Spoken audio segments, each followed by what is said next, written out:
Greetings from Northridge, California, where we are happy to share this space of encounter with the Word.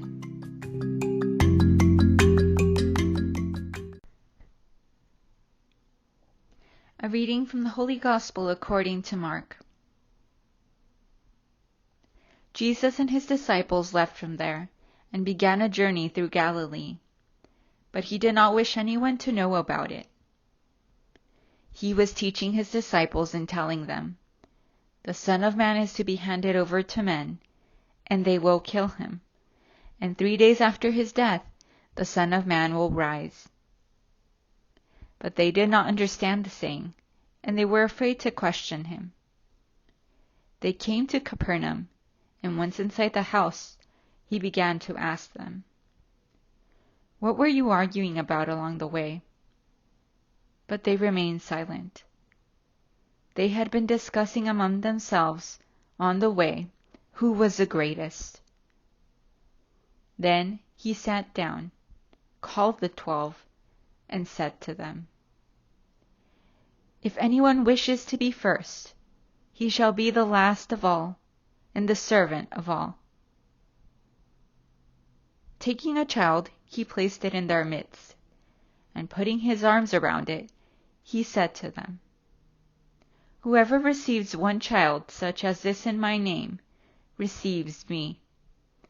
And whoever receives me receives not me, but the one who sent me." The Gospel of the Lord.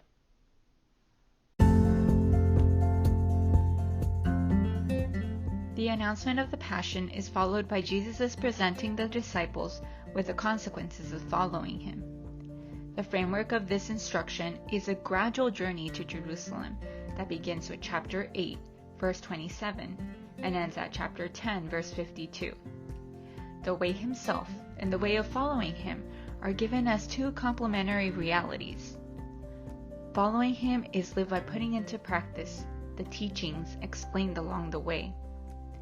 Here, we find what Jesus demands of those who follow him, which requires the maturity in the faith just as the disciples. Ultimately, following Jesus consists of living in him and participating in his paschal mystery.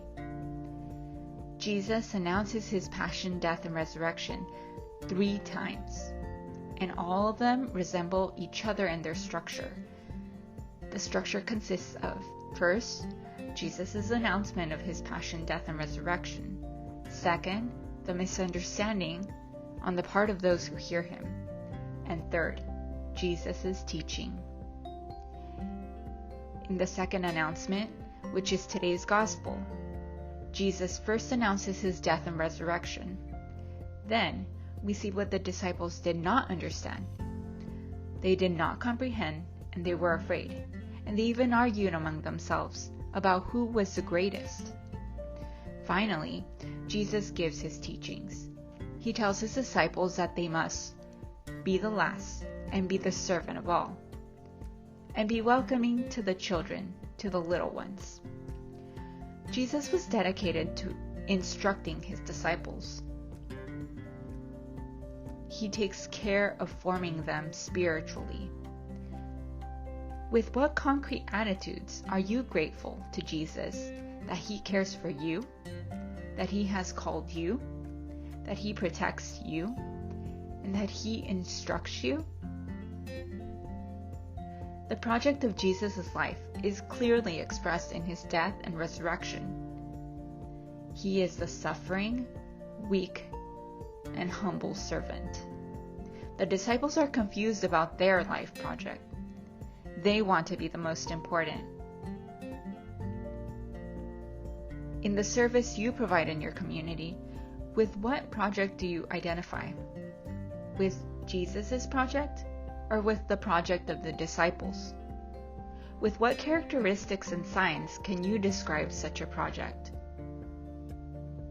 The disciples are afraid.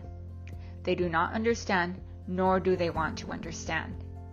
They have accepted projects alien to God's plan.